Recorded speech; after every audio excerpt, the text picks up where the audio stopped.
Hello, students. Let us revisit a topic of the past. It is one of the parts of speech that is the prepositions. Let us revisit the prepositions with a better understanding so that we are well prepared to learn the advanced grammar that is prepositional phrase, compound prepositions. Prepositions are words which show certain relations between the two nouns or two pronouns. It can be between a pronoun and a noun. It can be between two nouns and it can be between two pronouns. So it shows the relationship of one object with the other. Let us begin with the prepositions. Prepositions are words that we use before nouns or pronouns to show their relationship with other words in a sentence. The example that is given over here is from a very junior class. So that is, I'm sitting on a chair. Who is the person? Who's the subject? It's I. And what is the object of the sentence? That is chair. And what is the relationship between I with the chair? That is, person is on the chair. So this word on is the preposition. Second example, that is, I am walking to her. Who's the subject? I is the subject over here. What is the object of the sentence? The object of the sentence is her. And what is the relationship? The relationship is that I is going towards the her. The to is the preposition. Now, there are three types of prepositions. In general, if we know them as location, direction, and time. If location, you may find certain different words in grammar books. Say, for example, the prepositions of place or the prepositions of location. The second one is the preposition of direction, or it is also known as the preposition of movement. The third one is preposition of time. So I have definitely explained how it occurs in different grammar books. It can be preposition of location or place, preposition of direction or movement, or third one is preposition of time. Let us see certain examples one by one so that we are very well prepared for the topic. Prepositions of location or preposition of time. These are words that indicate the location or the position of objects. That means how one object is placed in relation to the other objects. The words are on, in, under, in front of, among, between. Now, if you are used to talking in English, you may have absorbed these words unknowingly, and you might be using these words the way you have heard, or the way your friend has spoken that word, or the way your friend has used that word. It could have been correct in one context, it may be incorrect in some other context. So there are no right or wrong prepositions. The only thing is that it changes the meaning.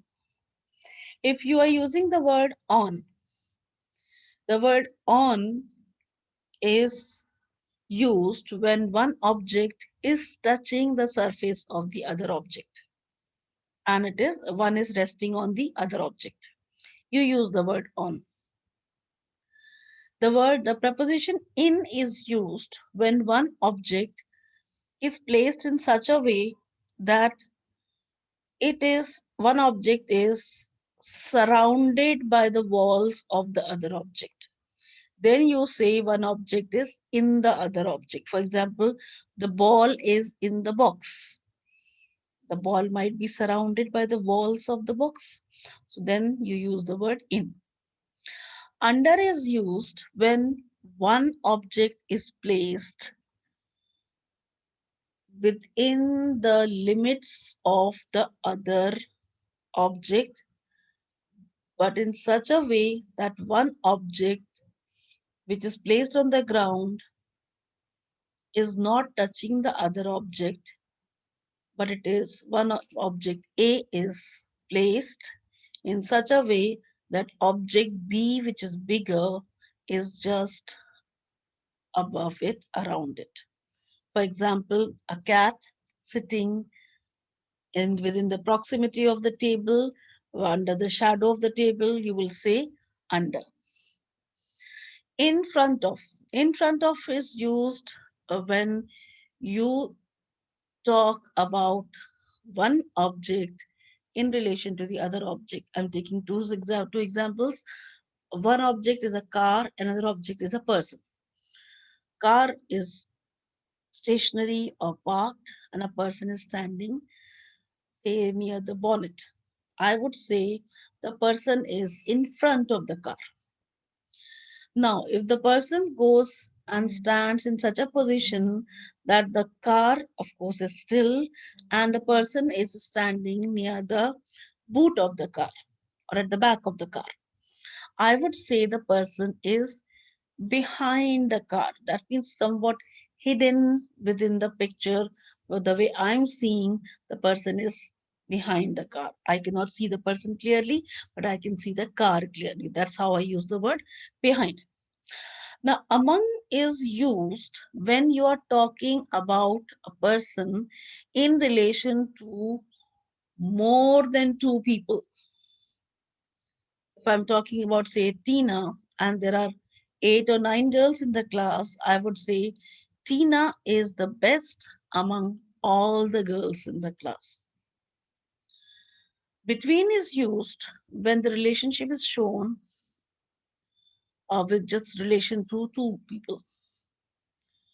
Between Tom and Tim, John is standing, or John is standing between Tom and Tim. So there are just two people, and the relationship is shown in relation to two people. But among is used when there are more than two people. Let us proceed and see the same examples explained. For example, the word on is shown with relation to the surface of one object touching the other object. The word under is used when the surface doesn't touch but it is within the proximity of the other object, or maybe under the shadow or in such a way it is placed. In front of, if I were to say, I'm talking about this boy who is wearing a green shirt, I would say he is in front in the queue. And if I were to say, talk about the person who is wearing a gray shirt, who is peeping from behind, I would say he is behind the boy who is wearing a green shirt.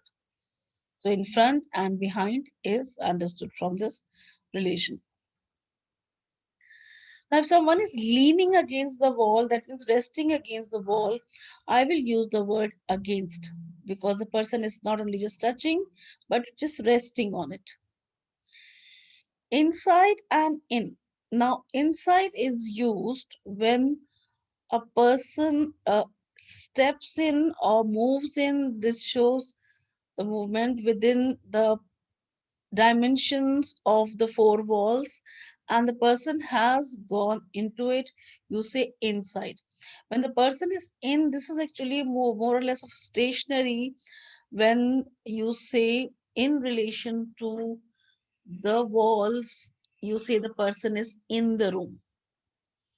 Now, there's a little difference between in and inside. If I were to talk about the ball and the box, and the ball is such, the size is such that I can see the ball and it is surrounded by the walls of the box, I will use the word in.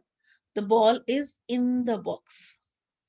But if the ball is so small and the box is so huge and there are many other objects in the box and I cannot see the ball clearly, I will say the ball is inside the box. That means I'm not able to see it, but I know that it is somewhere inside.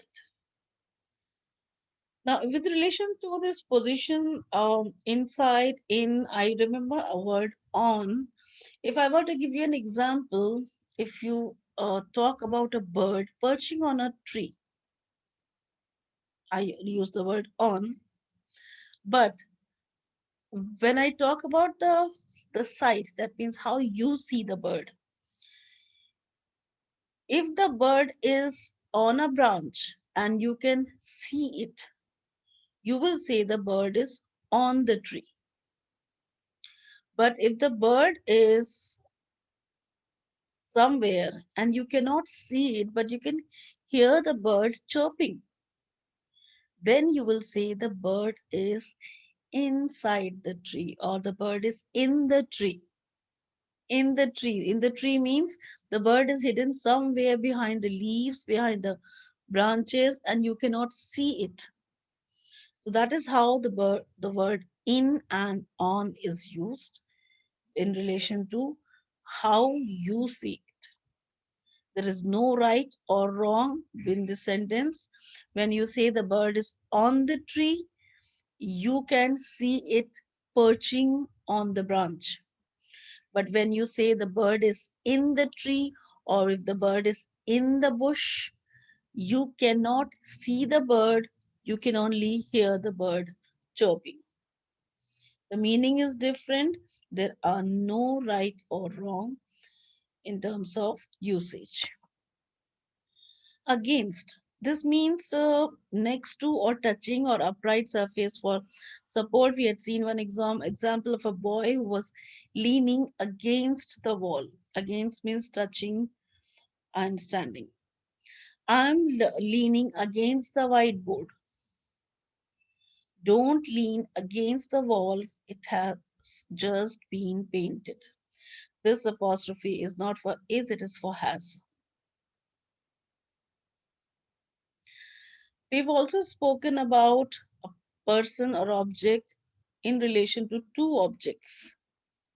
When you say the big, I believe it's a cat, the big cat is sitting between two kittens. So you can use the word between. But if you're talking about a boy, say a fair boy, he was the fairest among all when there are more than two. Beside, it's a similar context to next to. Behind in a queue, I've already spoken about it. One after the other, it is behind. Now, preposition of direction or movement. When one object is moving in relation to the other object, we use preposition of movement or preposition of direction. It is used to show the direction of movement to or from a fixed point. Remember, to a fixed point and from a fixed. The example words are to, I'm going to the market. So it's my relation to the market. That means my direction of walking or driving or cycling is in a particular direction. What is that direction? Market. So I use the word to. From is, if when I'm talking regarding a starting point, I have received it from John. So, what is the starting point of getting that?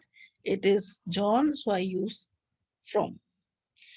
Into is used with regard to a movement. For example, if I give you a word to give you an example of polo, where a person is hitting a ball, and the ball is rolling in and falling into a hole. I would say the ball rolled into the hole. I will use into because the ball is in movement. Along is used when something is mentioned in parallel to something else. I was walking along the bank of the river. That means the bank of the river, and I was walking side by side with it. So that is along. Or Tom and Jerry were walking along each other.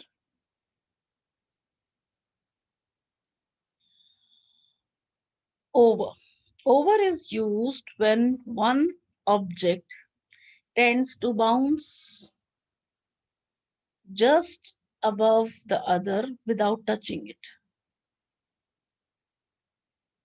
If I were to draw one example and show it to you with the pen over here, suppose I were to draw a fence and I have a ball bouncing and rolling. I would say the ball bounced over the fence. Now it went just over without touching the fence. So the ball bounced over the fence. Through is used when when we talk about the passage. The ball bounced through the fence and maybe broke something. Across is used from one point to the other.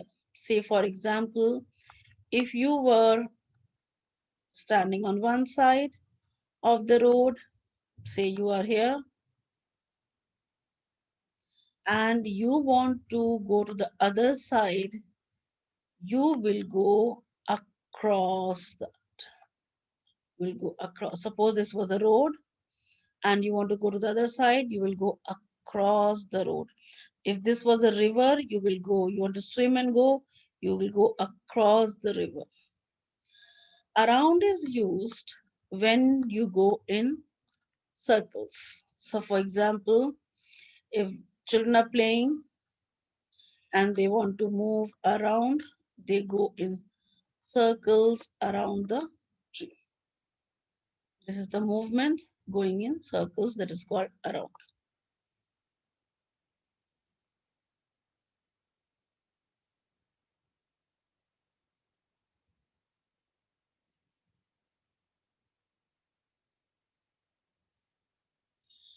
Now let us see the examples. I am walking to school. Now the direction over here is in the direction of the school to. That is how the word to is used.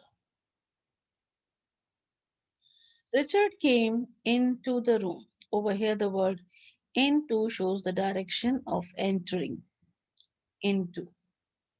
He came from outside, he came into the room. Because the person Richard is moving, that is how into is used. If Richard were to stop walking and if I were to talk about his position, then I can say Richard is in the room. But right now I'm talking about the prepositions of movement and I'm talking about Richard's movement. So I will say Richard came into the room. Into is used to show the motion or movement. I've given quite a few examples. Let us see a few more examples. The cat jumped into the box. That means the cat is still in movement.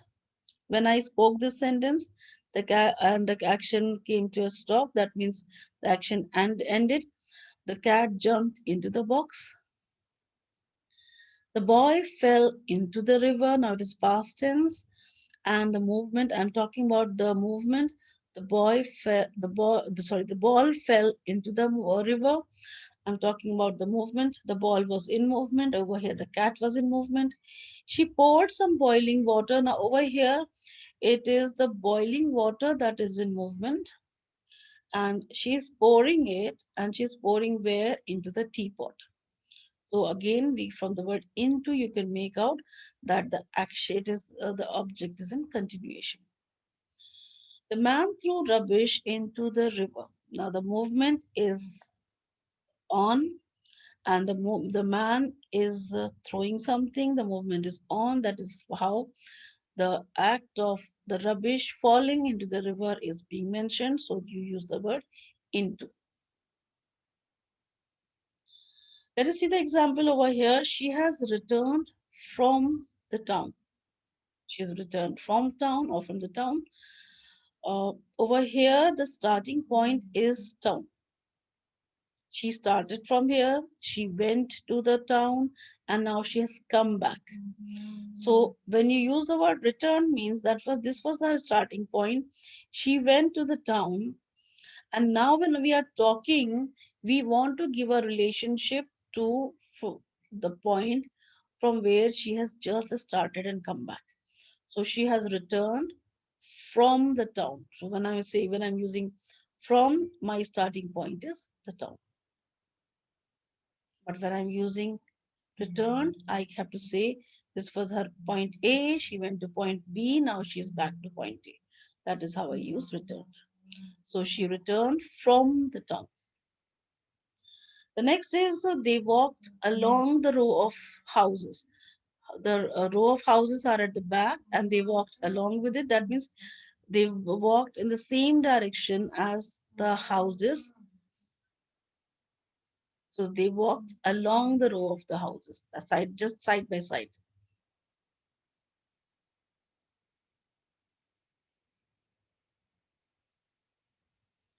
The boys ran across the road. Now you can see this is the road. This was their starting point. This is their finishing point. They want to go to the opposite side. Usually across shows the opposite side of something, but this is the road and they wanted to cross the road, so they ran to the opposite side. So I will say in relation to the road, I will use the word the boys ran across the road. Across means the opposite side. The boy swam across the pond. If it is just one pond, from one point to the other point of the pond, I can say across the pond. City is walking across the road. That means crossing the road. Ali walked across the river by using the old bridge. That means going from one point to the other, but across means point A, point B is just cross, not in the direction of it, but across it. They're running around the tree. Around means to go in circles, to go round and round. So that is how the word around is used. Around means to go in circles. The cat ran around the stool, chasing the mouse. The boy jumped over the fence. You can see he's not touching it. He came running and he just jumped over it without touching. So that is how the word over is used. The boy jumped over the fence. The cat leaps over the train. The bird flew in through the window. Now you can see one object is stationary and it is the movement that is shown through the object, that means through another object. This object, the object window, and the first object is moving across it. So that is how we say through the window. Ali kicked the ball through the window. Amir threw the rubbish through the window. In both the cases, the movement is across the window. That is how we say through the window. Now, preposition of time, there are quite a few like by, for, before, after, since, at, and during, but quite a few are very important in, on, and at. At is used when you talk about the hour or o'clock or time. 5 o'clock, at 5 o'clock, at 6 o'clock, at 5:30, at 6:30, at 6:30 a.m., at 6:30 p.m. But when you use in and on, there's quite a difference in meaning when to use in and when to use on. Now, suppose this is your timeline. Timeline means in the sense days of the week, starting point, or 1 hour, 2 hours, 3 hours. And if I were to give you an assignment, and if I say submit it to me at say 7 a.m. 7 a.m. On Tuesday. All right. Now, you have got ample time to finish the assignment and you have to give it to me on Tuesday. Yeah, you have 2, 3 days.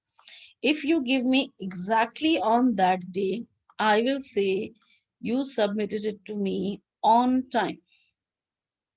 But if you were to give me a little early, I will say you were in time.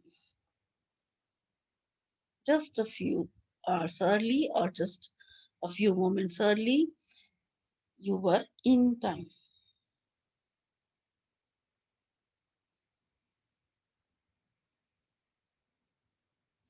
There are other words, for example, since and for. Since is used when you are aware of the point of starting. He has been absent since Tuesday. So you know the point of starting. He is working in this company since the year 2000. But for is used for duration. When you want to say 2 days, 3 days, 5 days, 15 years, he has been working here for 15 years. He has been absent for 2 days. That means you're talking about the duration.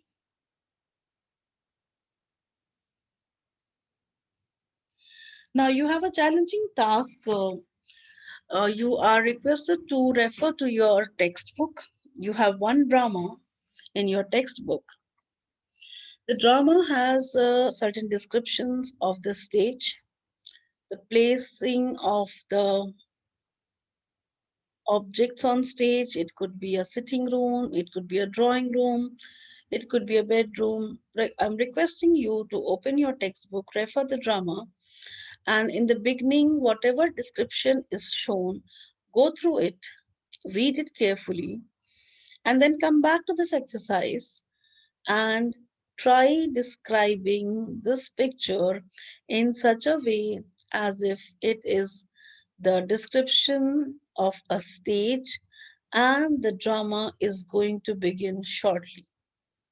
Your description should be such that if I were to take your explanation of the usage of preposition and give it to your classmate should be able to listen to your audio, and that person should be able to draw the objects exactly in that place, in that position. You should be able to use the preposition thoroughly in such a way. I hope that you will accept this challenge, and this exercise will prepare you to learn prepositional phrase, which is used in secondary, and it will also prepare you to learn compound prepositions, and you will be able to describe uh, things, the position of one thing in relation to the other thing with a better understanding and the usage of the prepositions. And you'll be able to use it in your grammar exercise for editing, for correction of errors. You'll be able to do your MCQ properly. You'll be able to attempt it. You'll be able to eliminate as per the context. And when you understand preposition properly, you are able to read the passage and you're able to develop a better understanding of the passage and attempt the MCQs. In addition to it, when you are thorough with your prepositions, you have a better understanding in your social studies and science as well. So kindly pay attention to your very basics of prepositions. Go back to your previous year's learning, collect all the prepositions that you can collect with understanding, try drawing pictures, and have maintained your own personal dictionary of words with certain pictures, how it is used and what is the meaning. Try writing certain sentences. For example, if you were to write a particular paragraph over here, you may use prepositions which were not even taught over here. You can go refer your dictionary or you can Google search a list of prepositions and try using it in order to describe the things in the picture. For example, the umbrella is resting by the couch, isn't it? Or it is beside also. The basket, it is in front, beside, resting in, by the side, on, nearby. Nearby is a compound preposition. So try searching and see if you can use compound prepositions also.